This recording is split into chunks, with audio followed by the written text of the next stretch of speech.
Está começando mais um programa Colocando o Dedo na Ferida, mais uma segunda-feira aqui, uma segunda-feira bem legal. Hoje a gente vai estar aqui com uma convidada super especial. O nosso programa ele tem um público, né, feminino muito grande, e hoje as mulheres elas vão se sentir muito orgulhosas e muito bem representadas, né? Porque hoje a gente vai tentar falar um pouquinho para vocês sobre a jornada do conhecimento, né? E eu procurei trazer aqui uma pessoa que essa pessoa ela vai exemplificar pra gente o que está acontecendo muito no nosso país. São mulheres que buscam um sonho, têm uma formação profissional e acabam depois vindo filho, vindo casamento, vindo algumas dificuldades na vida, mas elas sempre buscam, né, realizar seus sonhos, como mestrado, doutorado e assim vai.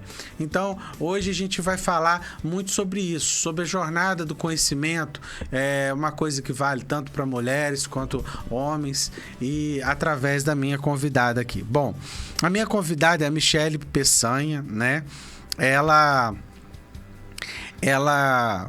é da área, né, de assistência social, foi professora, foi gestora política também.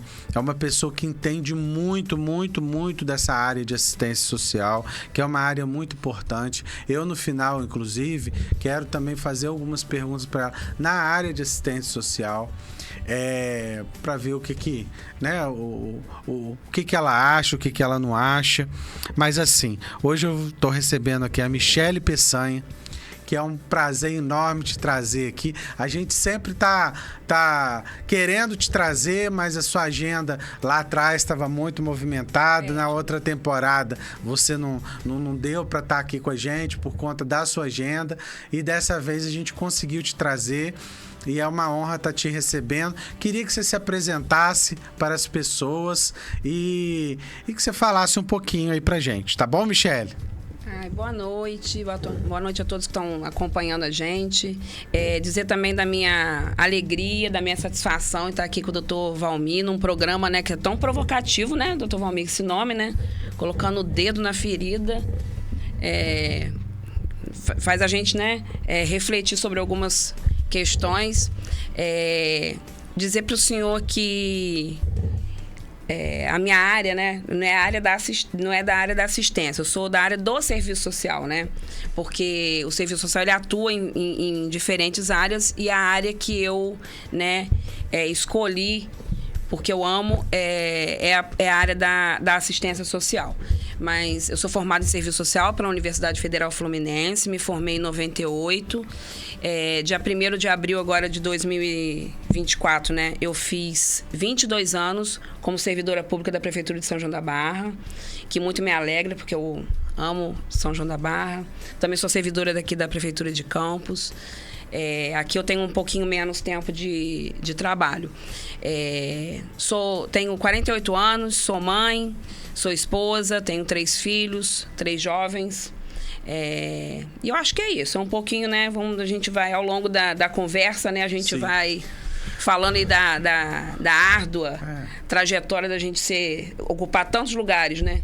Michele, só vou te pedir você não colocar a não mão posso na colocar base. aqui. Isso. Tá. Porque senão aí vai dar uma interfere, microfonia tá. lá. Isso. Porque isso aqui é tudo novo pra tudo mim, ao né? vivo. Aí programa ao vivo é assim novo. mesmo. Tudo programa ao vivo. Às vezes a gente...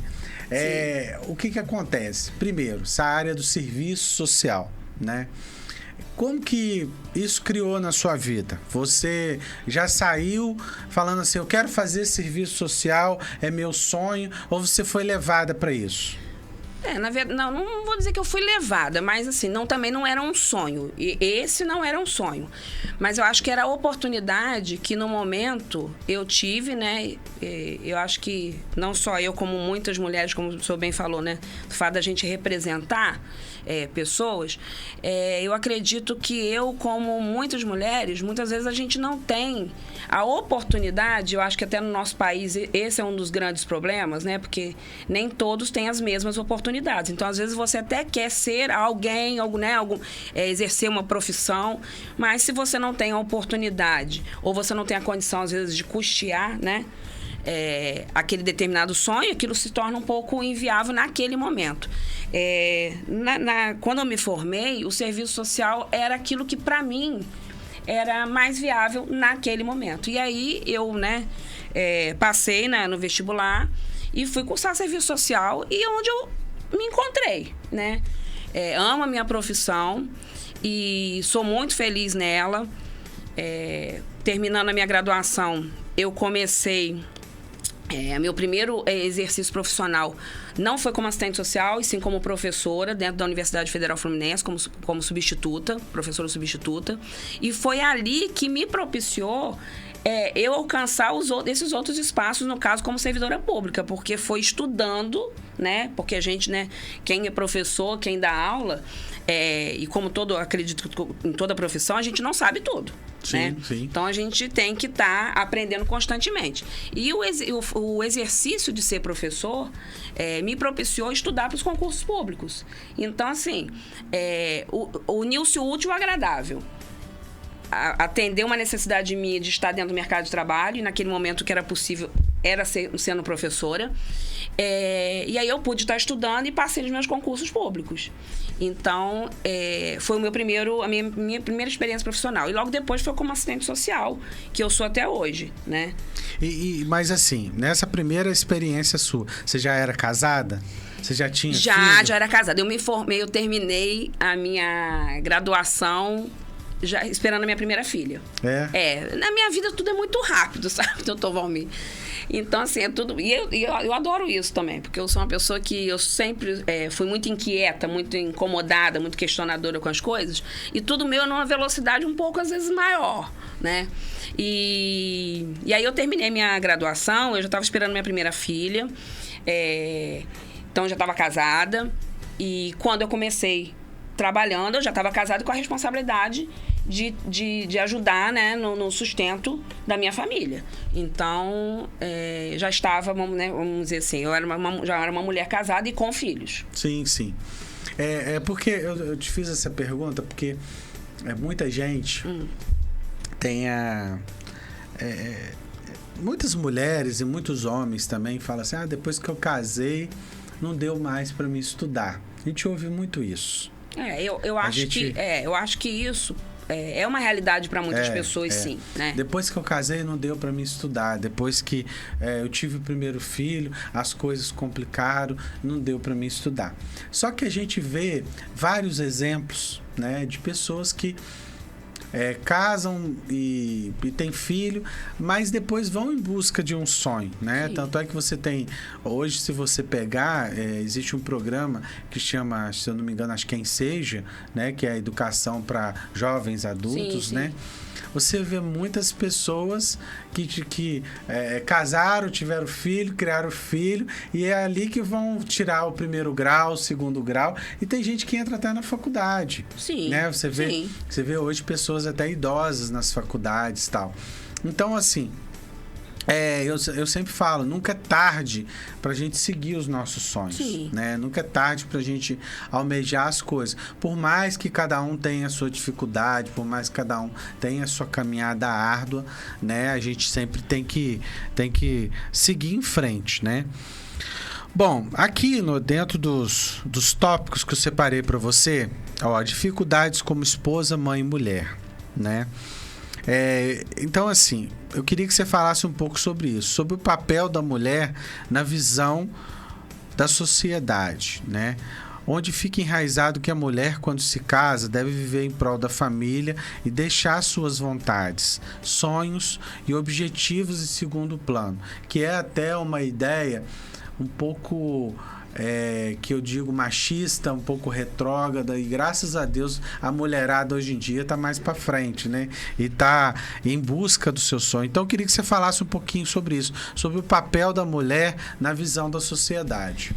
Eu acredito, doutor Valmir, que assim, cada um, né, vive uma determinada realidade.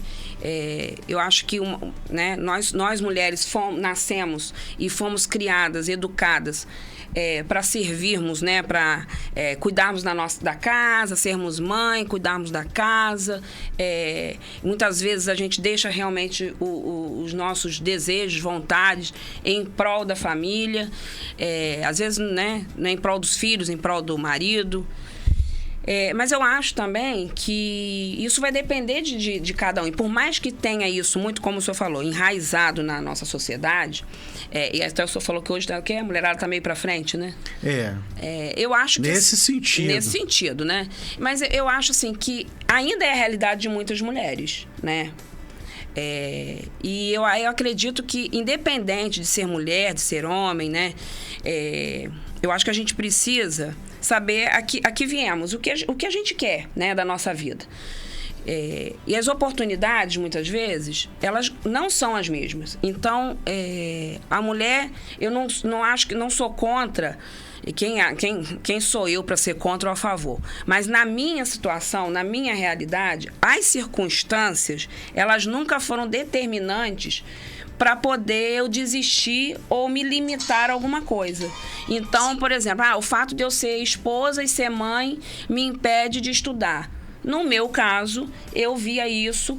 Não, é lógico que existe uma dificuldade. Dizer a você que não é absurdo, né? Não tem como comparar que, às vezes, uma pessoa que não trabalha, né? Que muitas vezes não trabalha ou que só estuda, que não é mãe, né? Que não tem filhos, que não tem marido, e você dizer que é a mesma situação que você vive daquela que tem que se dividir em vários papéis, né?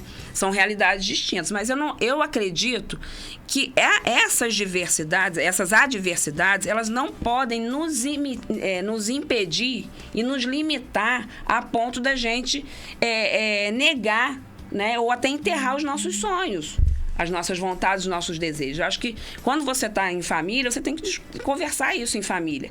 E aí a gente precisa de rede de apoio, né? Porque não dá para poder também esse negócio de ser Mulher Maravilha. No meu caso, eu até tentei um tempo, sabe? Mas não dá certo, não, porque você se desgasta. E eu acho que a gente também é muitas vezes forçada a isso. A ser extremamente produtiva, a achar que tudo a gente suporta e aguenta. Eu acho que não é.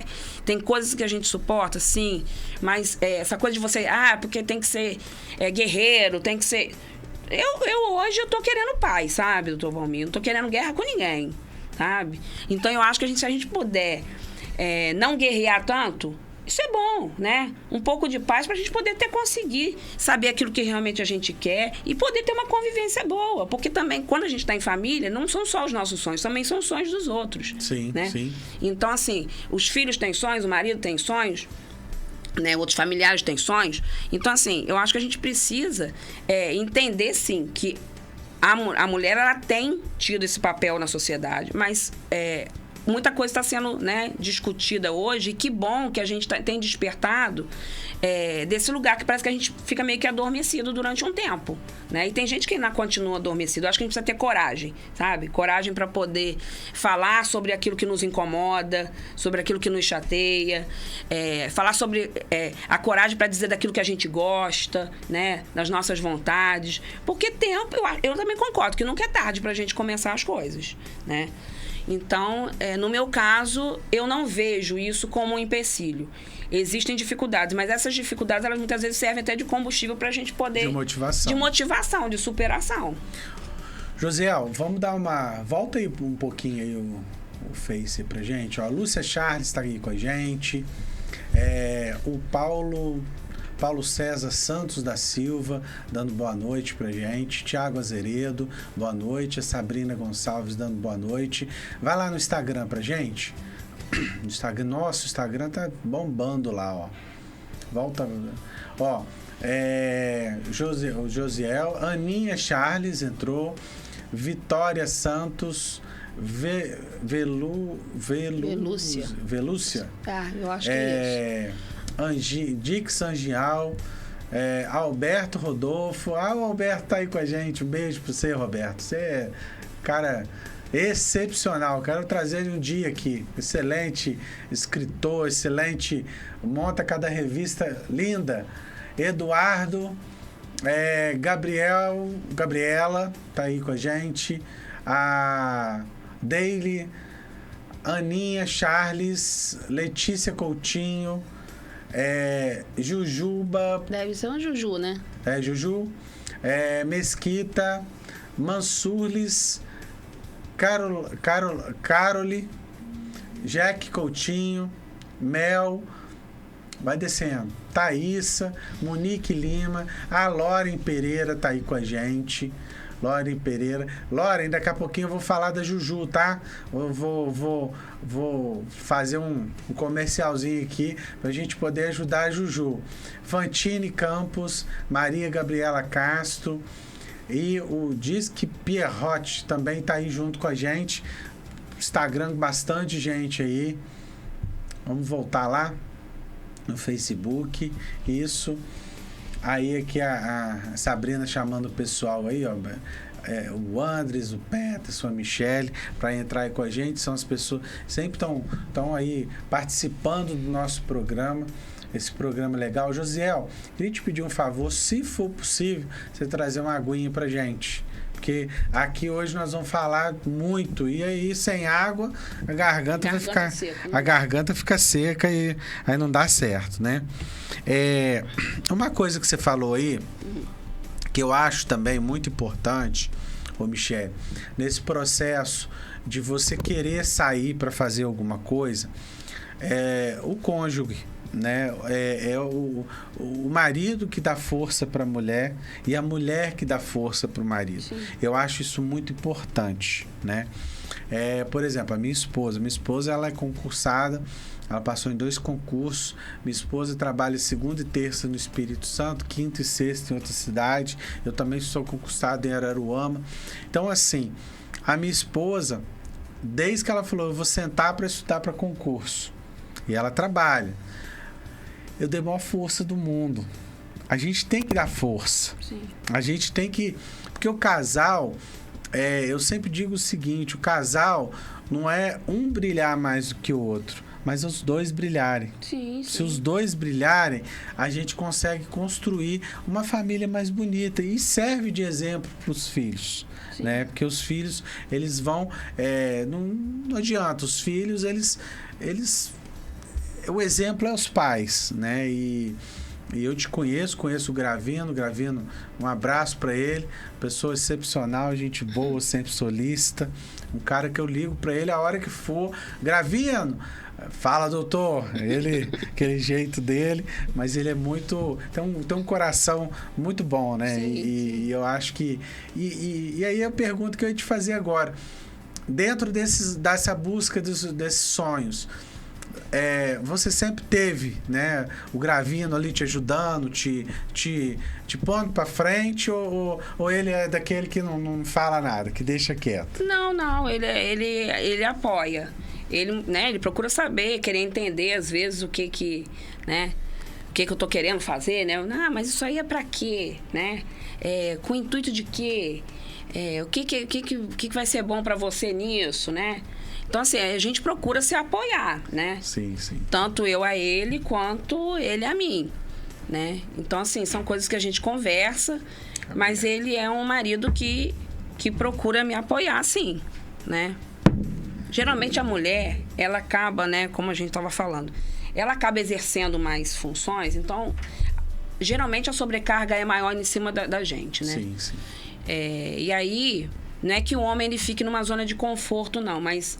Geralmente é muito mais difícil para a mulher estar ocupando determinados lugares quando você tem uma família, né, para poder você ajudar a cuidar, porque eu acho que também é isso, né? Não tem como a gente achar que é só a mulher que tem que fazer tudo. É por isso que a gente vê tantas mulheres cansadas, né? A gente vê a violência aumentando, infelizmente, a violência contra a mulher. Porque muitas vezes a família não se entende, o marido muitas vezes não ajuda, não compreende, não tem diálogo, né? Então eu acho que é preciso essa cumplicidade, né? Da gente poder ver quem que naquele momento pode, talvez, tá se dedicando a determinada uma atividade ou tá realizando esse sonho, né? E às vezes também não é o sonho do outro, é seu, né?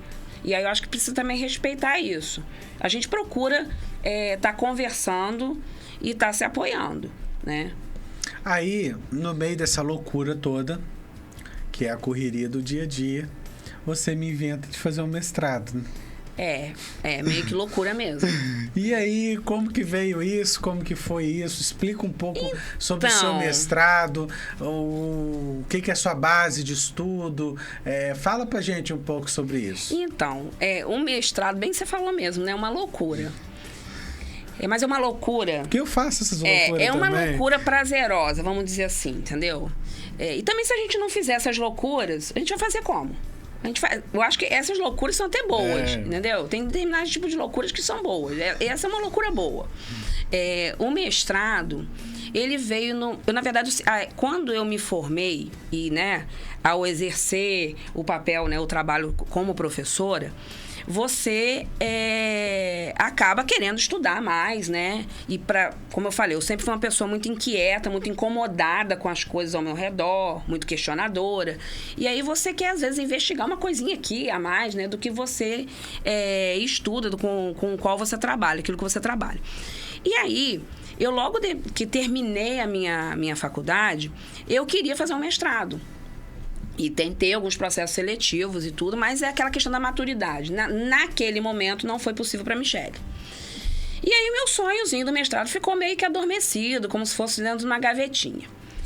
E quando, em 2000, eu tentei o meu último processo seletivo, em 2014. Também, eu acho que entre uma experiência... atuando como assistente social, que eu nunca deixei de atuar, e tendo uma experiência dentro da Universidade Federal como professora substituta. Entre essas experiências, como professora substituta, eu tive, novamente, me reacendeu aquele desejo de fazer o mestrado. E aí eu tentei esse processo seletivo lá de 2014. E aí eu não passei. Passei numa fase, fui até uma determinada fase e depois não consegui o êxito. Mas aí o que acontece? Em 2022... Quer dizer, 8 anos depois daquele sonho meio que adormecido, de lá, escondidinho, veio a oportunidade do curso, do mestrado aqui na UF, em Campos. Porque eu acho que isso também é um problema, muitas vezes. Quando você tem que se especializar, tem que se qualificar, e essa qualificação ela é distante. Sim. Então, pra gente que também tem essa vida bem corrida, você ter que se distanciar, além do custo, né, que tem, a questão do custo de dinheiro e o custo de tempo. E aí, para mim, seria ideal realmente fazer um mestrado aqui. Era o meu sonho aqui, realizar esse sonho aqui em Campos. E aí, em 2022, a UF aqui em Campos, ela pôde proporcionar esse processo seletivo, né, com a turma de mestrado. E aí eu fui e falei assim, aí colegas, né, que sabem desse sonho da gente, acabam meio que também impulsionando, não só a família, né, os amigos, os bons amigos, acabam nos lembrando dele. E aí eu tive o apoio de alguns colegas, falando assim, aí, Michele, quem sabe, né, tenta aí e tudo. E aí eu falei assim, vamos ver. Mas não fui muito com a pretensão de passar, não, porque, querendo ou não, eu estava há 8 anos, eu não vou dizer longe dos livros, não, porque o livro, ele faz parte da minha vida. Então, eu estou sempre lendo. Não tem como eu deixar de ler. E eu acho que isso também é importante, porque o conhecimento, ele abre, né? Abre janelas, abre portas, abre oportunidades. Ele é luz, né? No meu caso, o conhecimento, ele é sempre luz na minha vida. E aí, mas querendo ou não, eu não estava com aquela disciplina de estudo que eu tinha antes. Então, 8 anos parado, eu falei, caramba, será que vai dar certo essa coisa de eu ter que estar lendo? Aí a idade também contribui um pouquinho, né? Que a gente acaba ficando um pouquinho mais lenta. A mulher, depois dos 40, ela fica um pouquinho, né, mais devagar e tudo. Eu falei, vamos ver se eu consigo dar conta disso. E aí eu fui me aventurar, né? Vamos dizer assim, me aventurar a tentar esse processo seletivo. E a coisa foi acontecendo. E o que é legal disso tudo? Que você, muitas vezes, a gente na vida, eu acho que a gente sofre, muitas vezes, tem gente que sofre. Eu acho que na maioria das vezes a gente sofre, sim, críticas, né, de pessoas que às vezes nem sempre quer o seu bem, né, e quer só mesmo pegar para criticar, para destruir, para poder, né, criar problemas.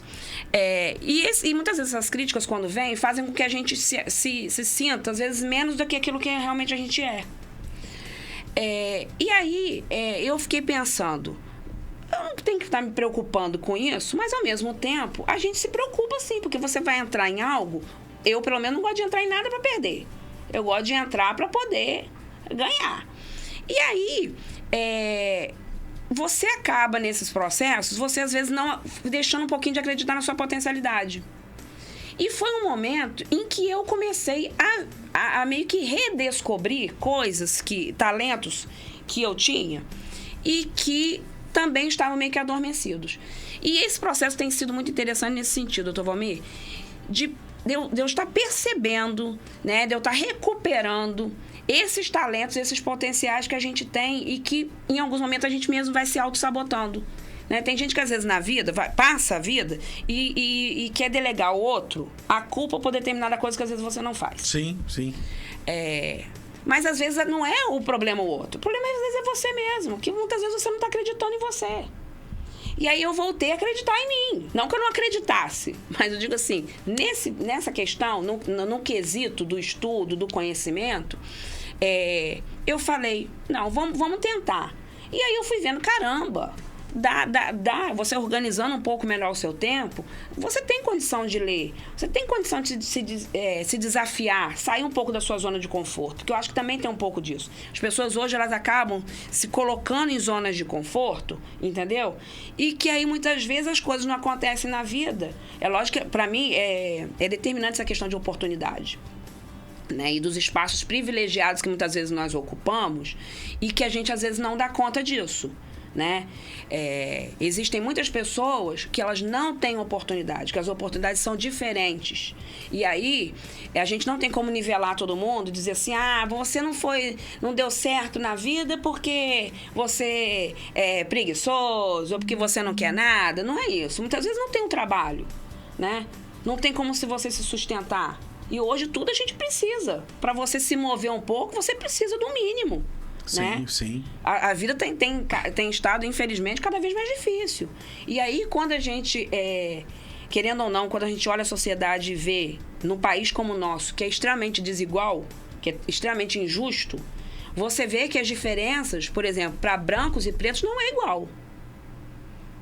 Então, não tem como a gente querer olhar como se fosse um país justo e que as condições são as mesmas para todo mundo. Existe o tal do racismo estrutural. Exatamente, que a gente precisa entender muito dele. Sim, né? sim. Existem as questões, diferenças de gênero, né? Existe né? A gente hoje ainda vive né, numa sociedade em que valoriza mais o trabalho do homem do que o trabalho da mulher. Então, a gente tem diferença salarial. Então, assim, são questões e são coisas que a gente convive com isso em sociedade e que a gente não pode estar passando pano para isso, não. São dedos na ferida. São dedos, exatamente, dedos na ferida.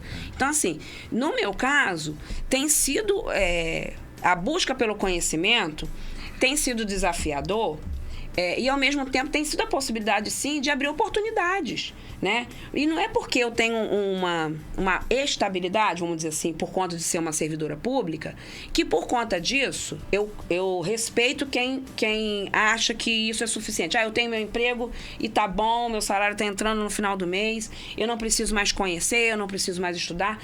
Com a Michele não é assim.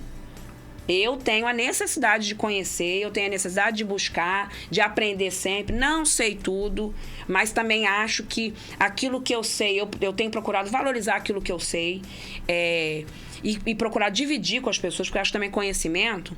Não dá para ser conhecimento para ficar só para você. Sim, sim. Porque senão não tem sentido. O conhecimento, a meu ver, só tem sentido quando você divide com o outro, quando você compartilha com o outro. Quando ele provoca um efeito, uma diferença ao redor daquele lugar que você está. Então, para mim, tem sido uma oportunidade para também projetos novos virem, entendeu? Você se fazer uma diferença onde você está, seja na sua família, seja no seu espaço de trabalho, seja na sua comunidade, né? Porque eu acho que também tem isso. Você leva um tempo estudando, eu estou me qualificando, eu estou me especializando, eu estou conhecendo mais acerca de um objeto, mas para isso, para que também tenha sentido para a sociedade onde eu me insiro, né? Para o local de trabalho onde eu estou, né? Porque eu acho que é o mínimo, né? Você dá um retorno, né? Para aquele lugar da onde você faz parte. Ô Josiel, abaixa um cadinho aí para mim. Vamos falar mais um pouquinho aqui do pessoal. A Sabrina tá falando que muito bom o programa. Lucas Lotério Bacelar colocou um monte de coraçãozinho. O Charles Robert, Michele, pode acreditar, você é uma ótima profissional. Deus abençoe você. Vai descendo. Amém. A Maria das Graças, ela fala assim: parabéns, Michele, ótima entrevista. A Ceci Soares dá uma boa noite pra gente. O Jorge Augusto dá uma boa noite. Vamos lá no Instagram. No Instagram a gente tem aí... Não, pode descer um pouco. Não, vem pra cá. Tá escrito lá, obrigado. Sobe. Obrigado, meu amigo. A Lauren Pereira agradecendo a gente. A Viviane dos Santos entrou aí também com a gente. A Natália Gouveia. A Daniele também tá junto com a gente aí. O Silvio Santos também tá com a gente. Mariana também. A Mônica Duarte. A Mônica Duarte tá assistindo a gente, sabe de onde? De Portugal. Ai, que maravilha! Tá assistindo a gente lá de Portugal. Cristiane Medeiros. Aí depois ali Sodri Lessa. Yuri Rodrigues. Charles também tá assistindo a gente. Deise Silva.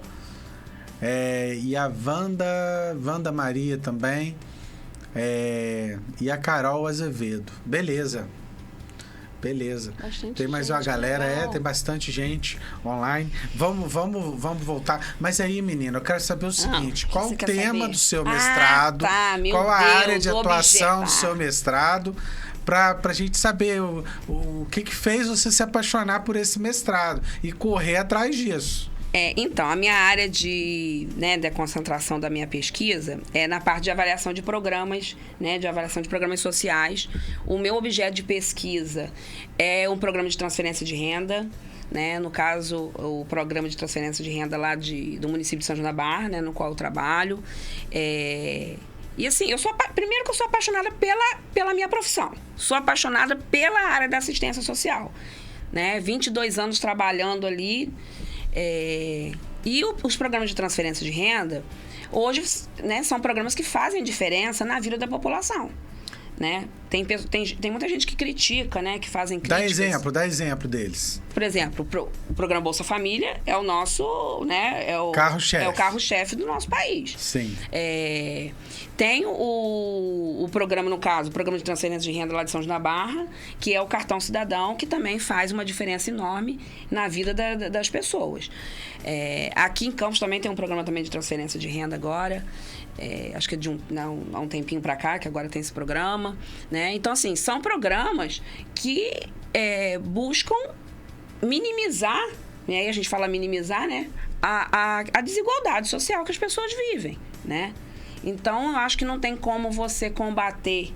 Hoje tem sido, sim, os programas de transferência de renda têm sido uma estratégia, uma forma de enfrentamento à pobreza, E aí, para mim, é uma paixão, porque são essas questões, são esses programas com os quais eu trabalho no meu dia a dia, quando a gente lida com a população em situação de vulnerabilidade social, Então, assim, acho que a primeira paixão minha é realmente pela minha profissão, em acreditar que nós, assistentes sociais, nós podemos, sim, contribuir, para que uma população tenha acesso aos seus direitos, que a gente possa estar mediando, situações tão conflituosas e uma situação tão desigual que é a sociedade na qual a gente vive. Nosso país,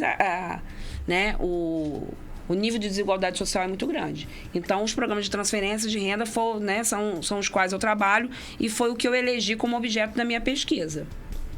E aí, você vai defender quando? Acredito eu, se tudo correr bem, e há de correr, agora em julho eu consigo concluir o mestrado. O mestrado é um tempo muito curto, são 2 meses. 2 anos. Eu tenho quase que 4 meses para poder concluir. São 2 anos de duração. Passa voando, E aí, quem sabe pensar aí para um doutorado. É isso que eu ia te perguntar. Você vai emendar o... Não, eu não vou... Hoje eu ainda não tenho condição de dizer a você que eu vou emendar. Emendar. Até porque, embora as inscrições, doutor Valmir, foi até bom o senhor falar isso, que eu não sei se eu já... Acho que não falei sobre isso, não. As inscrições para o processo seletivo de mestrado e doutorado da Universidade Federal Fluminense, do programa, né, do qual eu faço parte, que é o programa de pós-graduação em Política Social, começam as inscrições hoje. Então, vai de hoje, de 8/4 até 17/5, às 11 horas e 50, né, às 23 horas e 59 minutos, o período de inscrição. Então, para aquelas pessoas que estão interessadas, que precisam se encher aí de coragem, de vontade, de desejo, de se inscrever para o mestrado, para, né, buscar a qualificação. O mercado de trabalho também tem sido cada vez mais exigente, né? Sim, sim. Então, assim, é uma oportunidade dentro do nosso município, né? Dentro do município de Campos dos Goytacazes, então... E é de uma universidade pública, né? Isso é importante também. Então, assim, é uma chance, é uma oportunidade aí que a galera tem. E eu tava vendo aqui, doutor Valmir, que tem muita gente jovem, né? Que eu acho que, né, acompanhando, né? E o quanto é importante para os jovens se dedicar aos estudos, sim, né? Terem a oportunidade... Sonhar, né? Não entenderem que as adversidades, que as dificuldades possam ser os limites para eles, né? Eu acho que a gente precisa... É lógico que enfrentar as adversidades, como elas se colocam, mas elas não podem ser o empecilho. A gente precisa se superar. Eu sempre digo o seguinte, o investimento na educação é o maior investimento que qualquer país faz. Sim, concordo. Entendeu? E a gente até estava comentando, eu e uns amigos esses dias, sobre a educação pública no país. Eu sou oriundo de escola pública. Minha vida toda eu estudei em escola pública, né?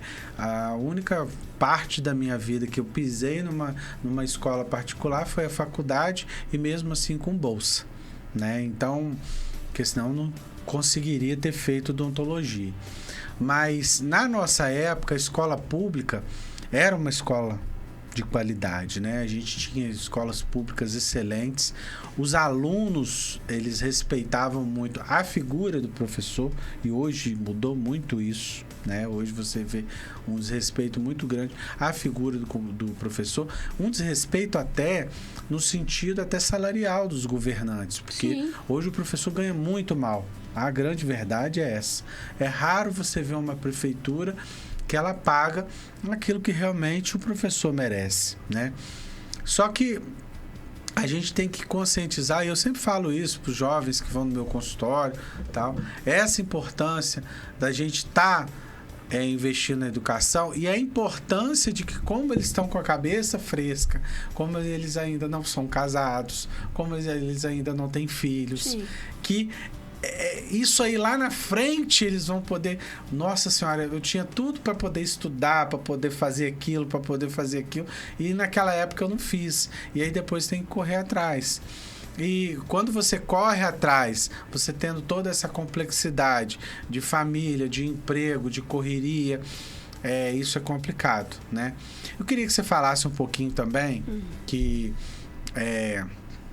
Você nem sabe que eu ia te perguntar isso, mas eu vou perguntar. Ai, meu Deus do céu. É o dedo na ferida, né? A gente sempre tem uma pegadinha. Né? Você falou que você foi gestora. Você foi gestora nessa caminhada sua, sim, né? E eu queria que você contasse pra gente um pouquinho dessa experiência de gestora. O que você... qual a perspectiva que você teve quando você entrou? Você conseguiu desenvolver o que você queria? Essa questão de gestora, como que é isso? Então, doutor Valmir, uma das minhas experiências, né, como profissional foi a de ser gestora da política de assistência. Como eu falei que é uma área, né, da qual eu sou realmente apaixonada, durante esses 22 anos eu passei a maior parte dela dentro da gestão da política de assistência social. E a assistência social, ela se modificou bastante, né? E aí, principalmente em termos de regulamentação, de legislação, né? E principalmente enquanto política pública de direito. Então, assim, eu consegui viver nessa experiência de gestora, eu digo que é o doce e o amargo, né? Porque é muito fácil, às vezes, a gente tecer críticas e falar quando você não está naquele lugar, né? E eu acho que isso, primeiro, foi a minha primeira... o meu primeiro, vamos dizer assim, sabor. Não vou nem dizer de sabor, não. O sabor, né? De experimentar algo que eu sempre estive ao lado de gestores, né? Ao longo dessa minha trajetória aí, sempre estive ao lado de bons gestores. E aí, em 2019, eu tive essa grata surpresa de poder ser gestora da política de assistência social lá no município de São João da Barra. E eu sou muito feliz por isso, né? Primeiro, sou muito grata, né, à prefeita Carla Machado, que na época era a prefeita, de me proporcionar essa experiência. Em 1 ano e meio, conseguimos colocar em prática muitas das coisas que a gente almejava. E aí eu falo, gente, porque eu acho que ninguém caminha sozinho, né? Então, assim, foi uma experiência. Me foi possível experimentar o trabalho em equipe, né? E quando você tem eu não vou dizer que a gente tem que ter boas equipes. Eu acho que o bom gestor também, ele transforma uma equipe, seja numa equipe ruim ou numa boa equipe. Sim. Né? Então, eu acho também que é importante esse papel do gestor, né? A diferença que o gestor faz. E aí, eu, junto com os meus colegas, a gente conseguiu, sim, fazer um bom trabalho nesse 1 ano e meio. E aí, a gente também tem os momentos que não são tão legais assim, né? Eu passei por uma pandemia, né? Então, assim, algo que a gente... Tem coisas que a gente consegue planejar, consegue prever, né? De problemas. Por exemplo, chuva, né? Como a gente geralmente enfrenta no começo de janeiro, fevereiro. Também passei por momentos, né? A equipe passou por momentos de enchente, tudo. Mas tem coisas que a gente não consegue prever. Que, no caso, foi uma pandemia. Então, foi desafiante, não só para mim, mas para toda a equipe que trabalhava em conjunto, a gente passar por um momento daquele. Mas foi importante para a gente conseguir fazer, de fato, coisas que às vezes a gente colocava no papel. Eu sempre tive um hábito na minha vida, ao longo desse tempo todinho, eu sempre tive muitos caderninhos. Caderninhos, agendas. E eu tenho um hábito de anotar, de metas, né? De você traçar as metas ali do que você quer para sua vida. Por exemplo, o mestrado foi uma das coisas que eu já coloquei em caderninhos meus. Nunca coloquei ser gestora da política de assistência, não. Mas ser gestor de uma política não significa também ser o gestor, o secretário. Você pode fazer a gestão estando numa equipe de gestão. Então, de uma certa forma, eu fiz gestão da assistência durante todo um tempo, porque eu atuava junto com os gestores. Mas dentro dessa minha experiência como gestora, algumas coisas que nós começamos a planejar em equipe, a gente conseguiu colocar no papel, né? Serviços que muitas vezes estavam ali engatinhando, a gente conseguiu colocar, né, para funcionar, principalmente a parte de capacitação, porque eu também acredito que para você atender bem, né, ao seu público, seja lá qual for esse público, você tem que estar qualificado, você tem que estar capacitado. Então, a gente conseguiu também avançar nessas questões. Então, eu fui muito feliz. Eu consegui, né, fechar um ciclo, porque também tem isso, né? A gente tem a importância da gente entender que existem ciclos na nossa vida que vão se abrir, daqui a pouco vão se fechar. E eu, dentro desse 1 ano e meio, foi um ciclo pelo qual eu passei e que eu consegui fechar e de uma maneira, para mim, muito satisfatória. Então, assim, eu tenho muito orgulho, né? E também tenho aprendido isso, sabe, doutor Valmir? A gente ser fã da gente mesmo. A gente ter orgulho da gente mesmo. E isso é uma coisa que eu me orgulho muito, né? Da profissional que eu fui naquele 1 ano e meio como gestora da política de assistência. E como em tudo que eu faço, porque quando eu pego algo para fazer, eu procuro dar o meu melhor, né? Sabendo das minhas imperfeições também, porque eu não sou perfeita, longe de mim, perfeito só Jesus Cristo, né?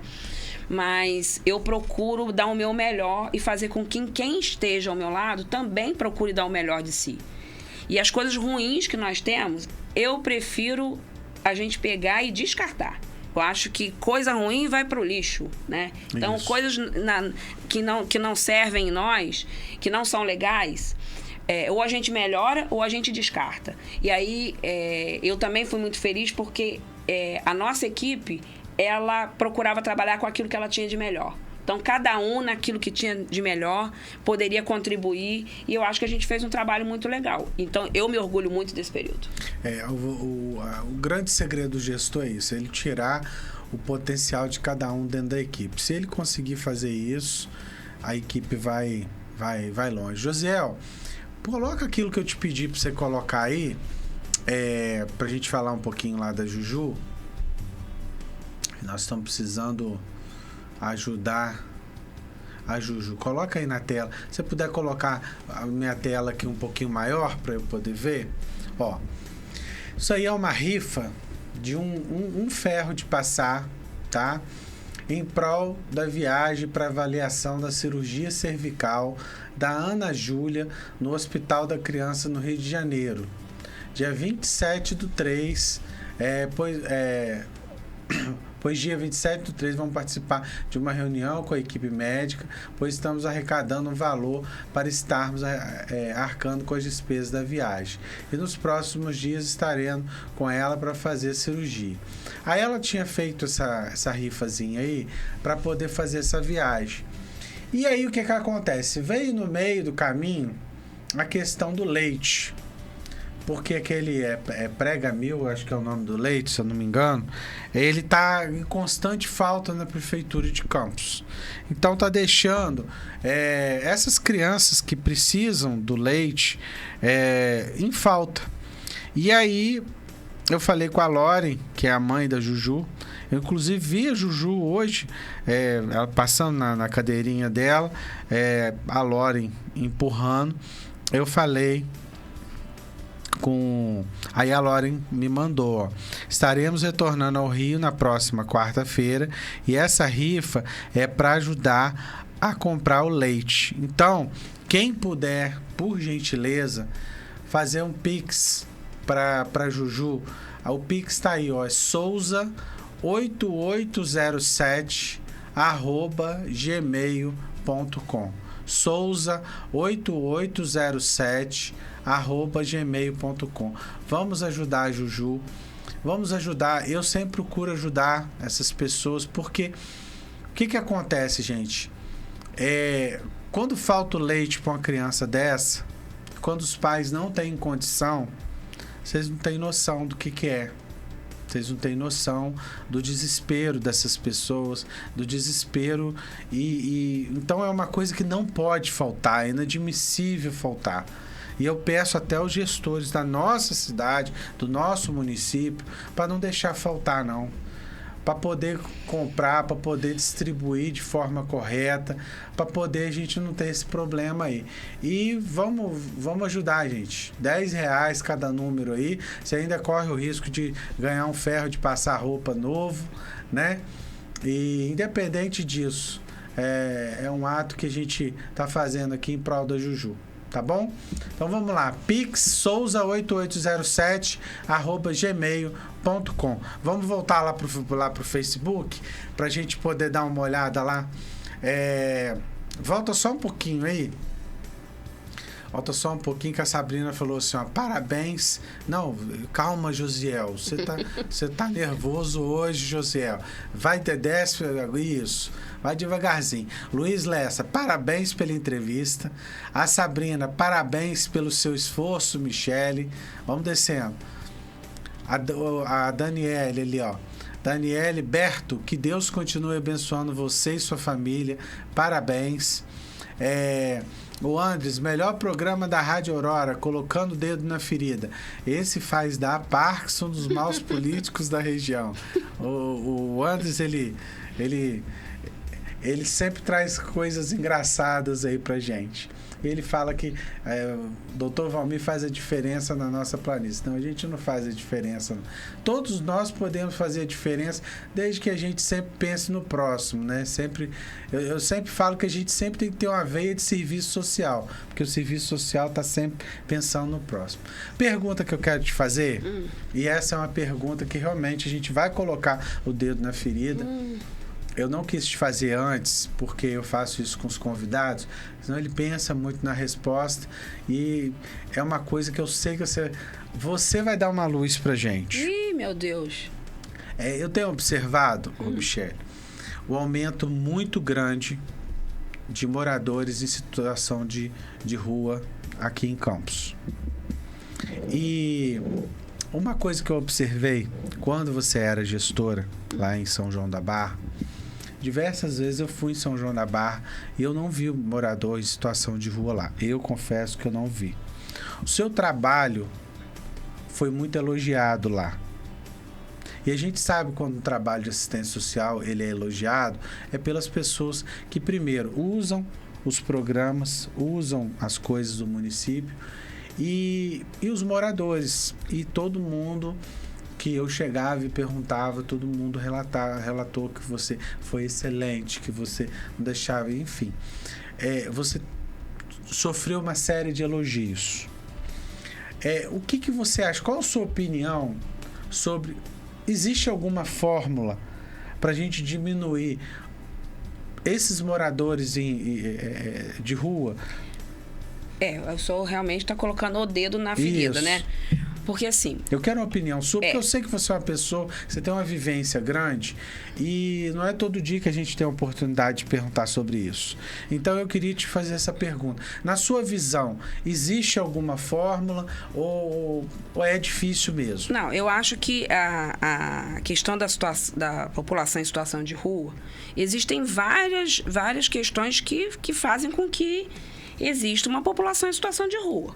Então, não é uma questão assim, qual é a solução para o problema? Eu acho que existem soluções, até porque para os problemas, porque são diferentes problemas que levam uma pessoa a querer viver na rua. E aí, quando você fala da questão do dedo na ferida, talvez a minha resposta não vá agradar muito as pessoas.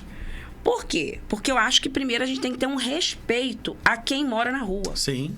Entendeu? E aí o que eu tenho visto, infelizmente, no caso lá de São João da Barra, eu acho que a gente tem um município diferente. Por quê?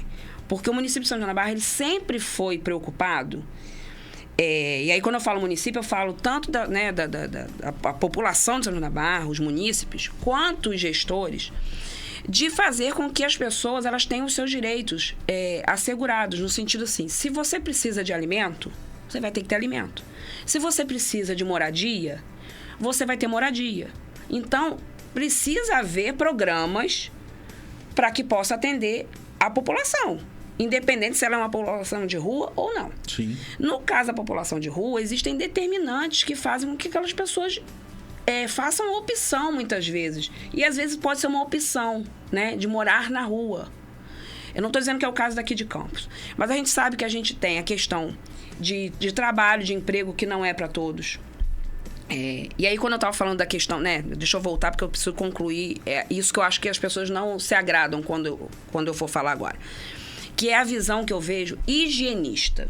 Por exemplo, é como se a população de rua fosse algo que fosse sujo e que a gente precisa tirar dos nossos olhos, porque isso nos incomoda. Né? E nos incomoda por quê? Porque é o retrato da desigualdade. Às vezes é aquilo que a gente não quer ver, né? E é que a gente precisa limpar. Porque isso é sujo, porque são vagabundos, porque são isso, porque são aquilo. E muitas vezes não são. Olha só, nem todo mundo que vive na rua, né? Que vive numa condição de situação de rua, são pessoas que estão ali porque são criminosos. Eu acho que a gente precisa ter um certo cuidado e respeito. Né? Tem gente que quer viver na rua e a gente precisa respeitar isso. A rua é o espaço para todos, né? Então, assim, e aí eu acho que a gente precisa saber quais são as necessidades dessa população. Eu acho até que em Campos tem feito um trabalho, sim, de abordagem, né? As pessoas que moram na rua. E acho que aqui também tem os acolhimentos, né? Que vão ofertar moradia caso a pessoa queira dormir, queira tomar um banho, né? Então, assim, eu acho que existem essas experiências e que esse problema é um problema delicado e que a gente não pode querer colocar tudo como se fosse uma coisa só. E também eu acho que a gente comparar um município com outro, São João da Barra é um município de pequeno porte. Sim, sim. Né? Campos é um município de grande porte. Sim. Então, são situações diferentes. Lá no município de São João da Barra, a gente vem ao longo de um tempo com uma oferta de programas sociais, né, que tem uma regularidade, uma constância. Então, a gente consegue fazer um acompanhamento melhor das famílias, né? A gente tem a questão do complexo portuário do Açu, que é uma realidade para os municípios daqui do Norte Fluminense. Então, a gente tem a chegada de pessoas que vêm de fora com a promessa, né? Com a promessa, não vou dizer, não é promessa. O termo não é promessa. Talvez com a ilusão, com a impressão de que aqui vai ter emprego para todo mundo que chegar, né? E a gente sabe que as coisas não são bem assim. Sim. Então, eu acho que precisa, sim, a gente ter um olhar atento para essas pessoas também que chegam e que vão se deparar com uma realidade que não é aquela que eles esperam e que também precisam ser acolhidos, né? E que, às vezes, porventura, podem recorrer à rua. Eu acho que tem uma questão também que envolve a população em situação de rua, que é a questão da dependência química. E que, infelizmente, eu não tenho visto esse problema da dependência química ser tratado com a seriedade que merece, entendeu? Então, assim, eu acho que isso é um dos problemas, que também não é só de pessoas que vivem em situação de rua, tá, doutor Valmir? A dependência química hoje é um problema. Problemão. Um problemão. Não é para... Eu gosto muito de estar falando isso, que depois a pessoa fala, a Michelle está dizendo que todo mundo que mora, né, que vive em situação de rua é dependente químico. Não é isso, mas eu estou falando que é uma questão que muitas vezes até leva as pessoas para poder morarem na rua, porque a dependência química, ela está presente dentro das nossas casas, né? Dentro das nossas famílias. Eu tenho o hábito, como eu tenho consultório ali no centro, eu tenho o hábito de, às vezes, conversar. Né? Porque às vezes a gente ajuda, eu não digo nem ajudar, às vezes eles não querem, às vezes eles não querem um dinheiro, às vezes querem um prato de comida mesmo. Sim. Né? E às vezes você pergunta, pra você ter ideia, tem gente ali que já foi embarcado, tem Sim. gente que infelizmente está morando na rua, porque realmente não tem aonde morar. Tem os seus vínculos rompidos com família. Isso, e teve que ir para ali. Teve gente que chegou nessa situação, veio de um lugar para cá, chegou aqui, não encontrou, ficou na rua e também não vê meio de voltar. Então, assim, mas você vê cidades, né? Por exemplo, no Sul mesmo tem vários exemplos de programas voltados para os moradores de rua, onde tem a reabilitação desse pessoal. Qual é a reabilitação? Qual é o seu problema?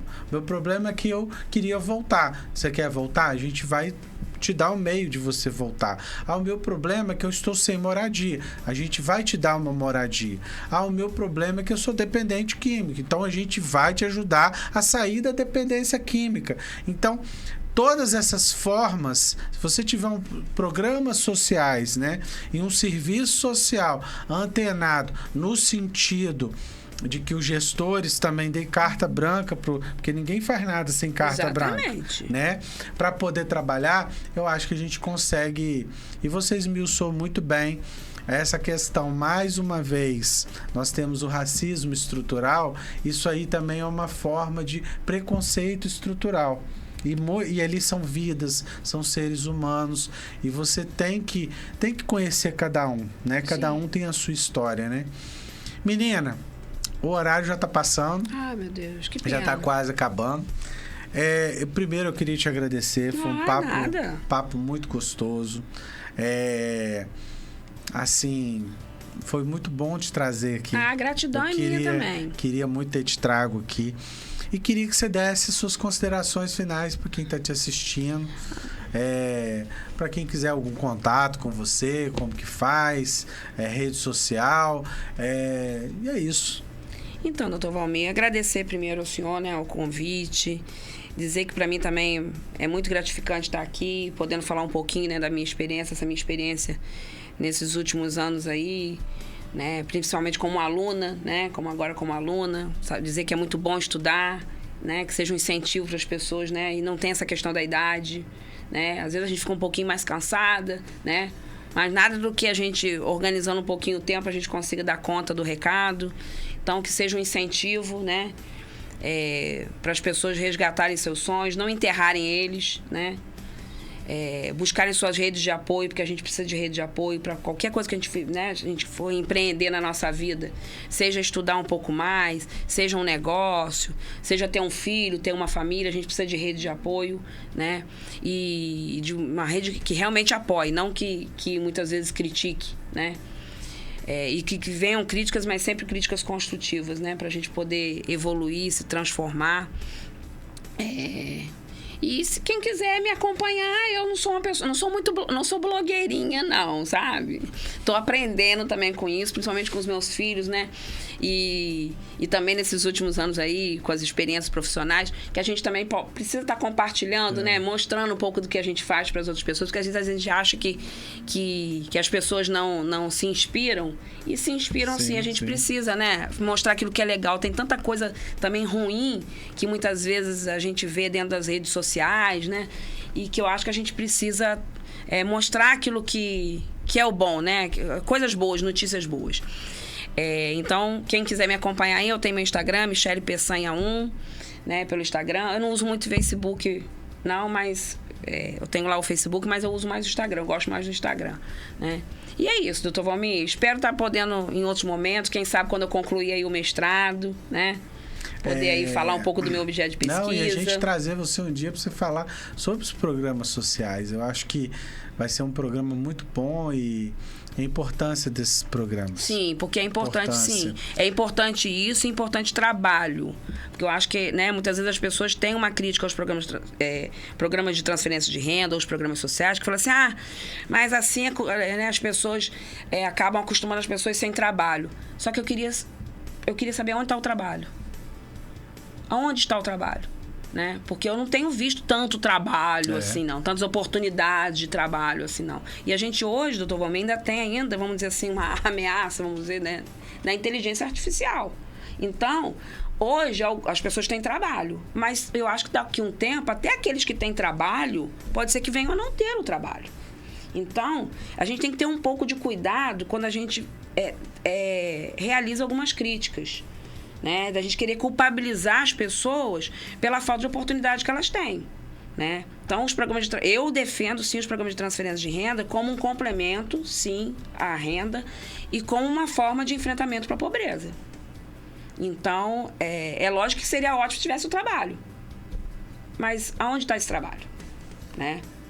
Que a gente possa, talvez, num outro momento, falar sobre trabalho. Isso aí. Não sobre programa de transferência de renda. Dá um abraço ali, ó. O Charles, ótima resposta que você deu. E o Júnior Campista, parabéns pelo programa, doutor Valmir. Um abraço para você, meu irmão. Bom, gente, estamos terminando aqui mais um programa Colocando o Dedo na Ferida. Quero agradecer ao Josiel ali, nosso operador nota 1000.